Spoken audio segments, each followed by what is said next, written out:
Dari perspektif warga negara, saya harus bilang, Pilkada 2024 adalah pilkada yang sangat menyebalkan.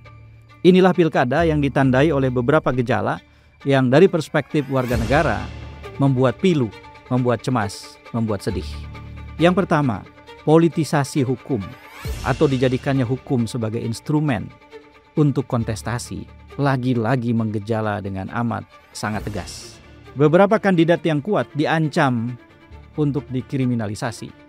Bupati, wali kota, gubernur, atau wakil mereka di beberapa tempat sekarang harus berurusan dengan hukum.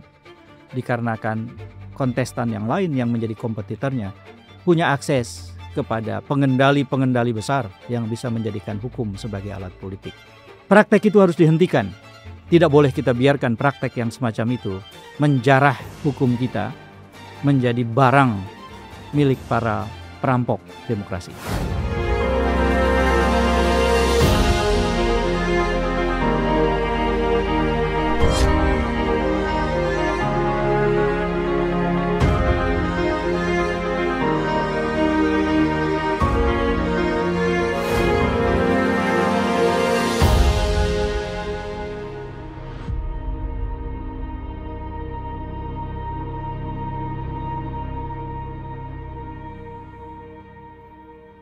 Assalamualaikum warahmatullahi wabarakatuh. Jumpa lagi dalam Keep Talking, Kang Ep bicara. Mari bicara lagi soal Pilkada 2024.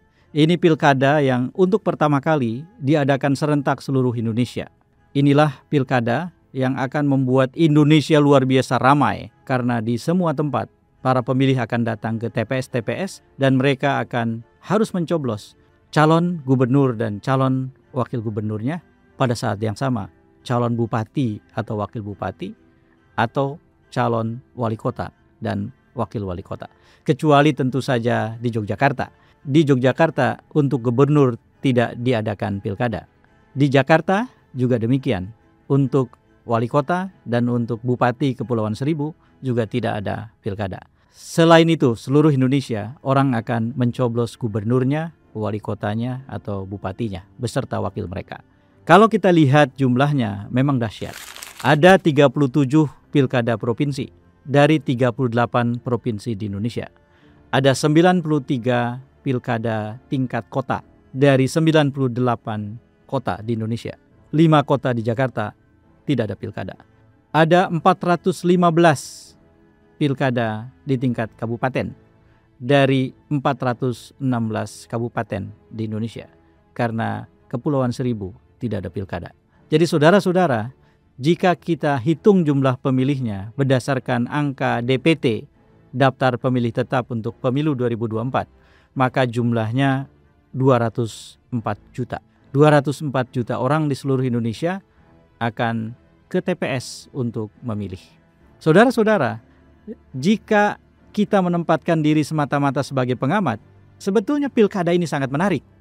Mengapa saya bilang begitu? Karena beberapa sebab. Yang pertama, dinamis sekali. Di banyak sekali tempat, banyak sekali perkembangan yang bergerak cepat. Yang membuat kalau kita lengah sedikit saja, kalau kita lengah sebentar saja, kita akan ketinggalan banyak sekali informasi penting. Sangat dinamis. Jadi buat pengamat ini menarik. Yang kedua, tingkat unpredictability-nya sangat tinggi. Sangat tidak bisa ditebak. Banyak sekali kandidat atau jagoan yang kita bayangkan ada di satu tempat, sepertinya jadi tidak punya peluang tiba-tiba. Jadi ada banyak kejutan-kejutan dadakan yang bisa kita saksikan dalam perjalanan menuju Pilkada serentak 2024 ini.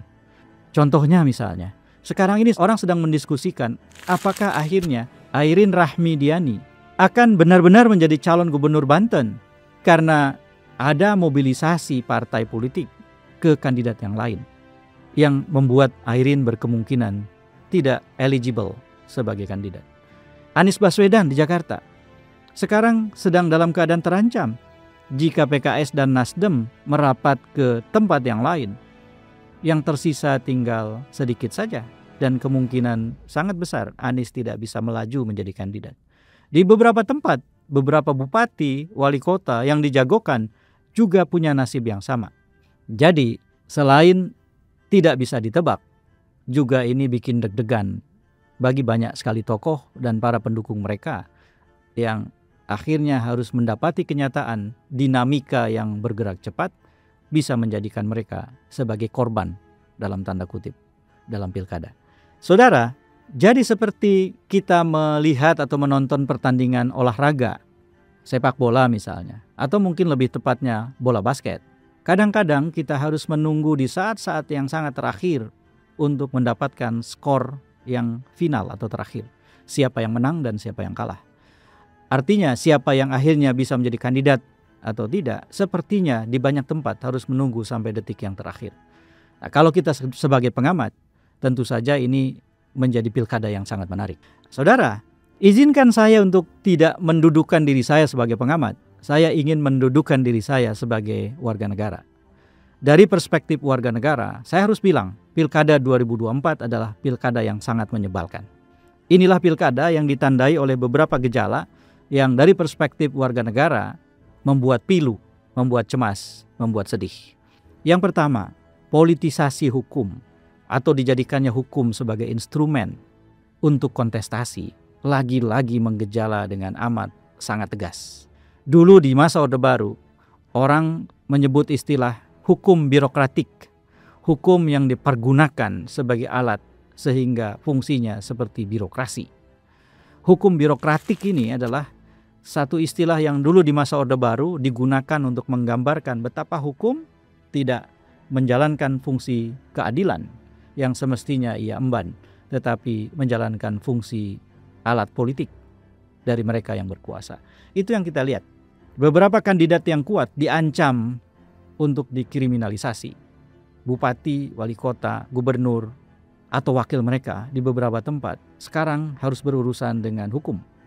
Dikarenakan kontestan yang lain yang menjadi kompetitornya punya akses kepada pengendali-pengendali besar yang bisa menjadikan hukum sebagai alat politik. Menurut hemat saya, ini bukan sama sekali kabar baik, ini kabar buruk, sesuatu yang harus dilawan. Demokrasi kita akan semakin tidak sehat jika hukum terus-menerus diperlakukan seperti ini.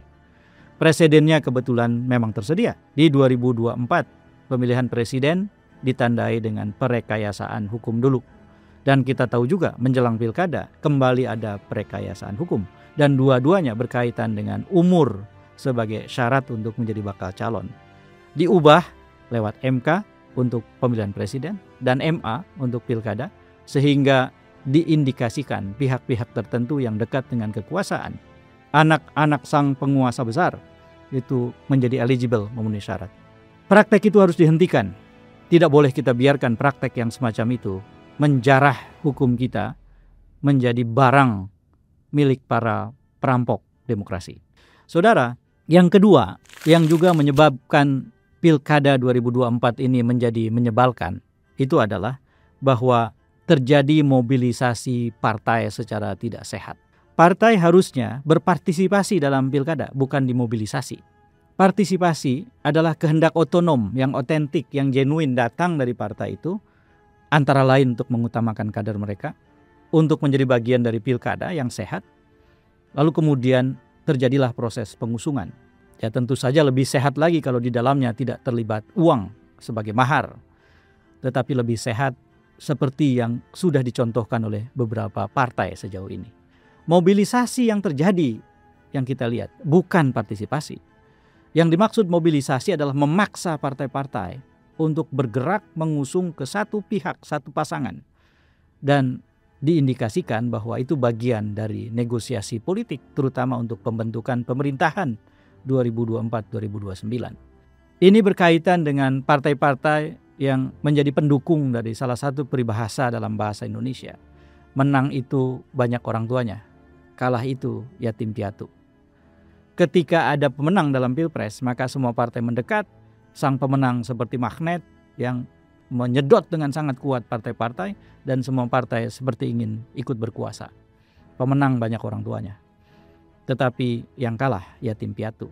Maka salah satu bagian penting dari pilkada ini yang menyebalkan adalah jika, sekali lagi jika, saya tidak menuduh, tetapi saya katakan jika pembentukan kabinet dijadikan sebagai alat negosiasi.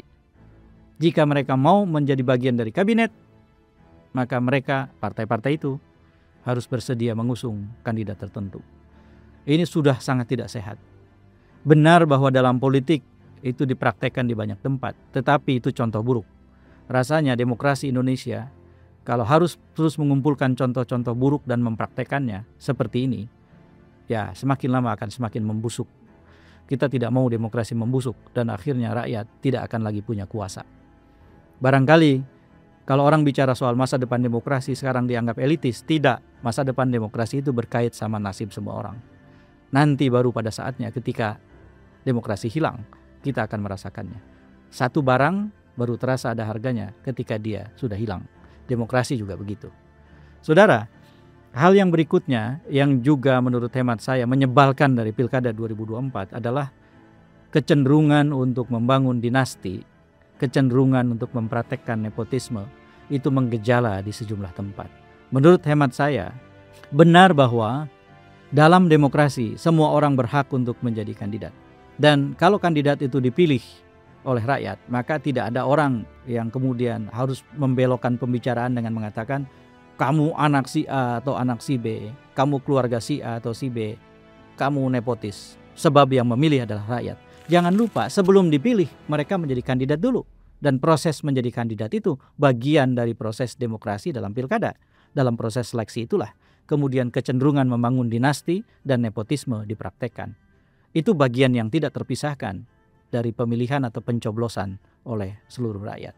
Itu menyebalkan saudara-saudara dan kita harus melawan terus praktek-praktek yang semacam itu. Tidak ada tempat buat politik dinasti dalam demokrasi kita dan tidak ada tempat buat nepotisme. Atas nama hukum, atas nama konstitusi, juga atas nama etika dan kepatutan. Yang terakhir, yang juga menyebabkan pilkada ini menyebalkan dan sebetulnya ini juga tidak terhindarkan, hanya harus dikelola, adalah bahwa oligarki memainkan peranannya yang sangat penting. Berpilkada, apalagi dengan mempraktekkan pragmatisme lewat transaksi politik uang, tentu saja membutuhkan dana besar. Dan ketika kemudian orang terjebak menggunakan politik uang, akhirnya mereka membutuhkan backup finansial. Maka jalan sangat lapang terbuka bagi oligarki untuk terlibat dalam proses pilkada sejak awal. Inilah saatnya sebetulnya kita berharap pada pemerintahan baru, pada presiden baru, bahwa salah satu warisan yang hendak ia berikan nanti selepas memimpin Indonesia selama 5 tahun adalah adanya undang-undang pendanaan politik. Undang-undang pendanaan politik ini mengatur antara lain diharamkannya repayment. Apa itu? Yaitu diharamkannya seorang pejabat publik yang terpilih lewat pemilu memberikan fasilitas, kemudahan, privilege kepada orang atau sekelompok orang hanya dikarenakan orang dan sekelompok orang itu memberikan atau membackup secara finansial pada saat ia ikut kontestasi.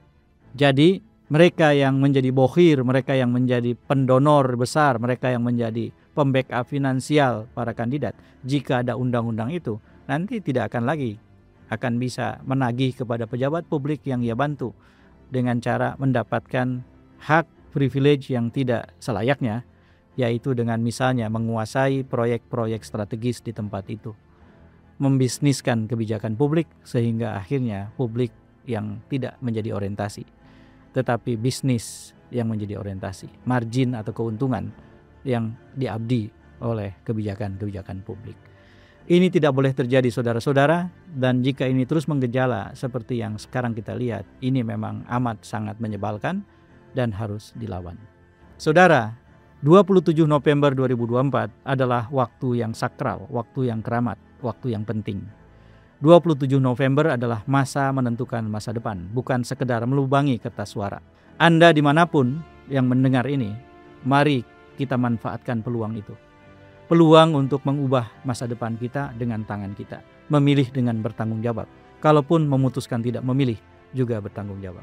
Dengan cara itu kita menjadikan pilkada sebagai pintu menuju ke masa depan yang lebih baik. Pilkada bukan hanya melubangi kertas suara. Pilkada adalah menentukan masa depan kita dan orang-orang yang kita cintai, menentukan masa depan lingkungan yang terdekat kita. Dengan cara itulah demokrasi memberikan kesempatan kita untuk terus-menerus merehabilitasi harapan kita dan berjuang memperbaiki hidup kita. Saudara, pilkada menyebalkan di mata saya sebagai warga negara. Tetapi pada saatnya kita yang akan menjadi penentu, bukan mereka. Mari kita gunakan hak kita untuk memilih atau tidak memilih dengan bertanggung jawab dan menjadi bagian yang membuat akhirnya ujungnya pilkada ini tidak menyebalkan atau tidak sebegitu menyebalkannya.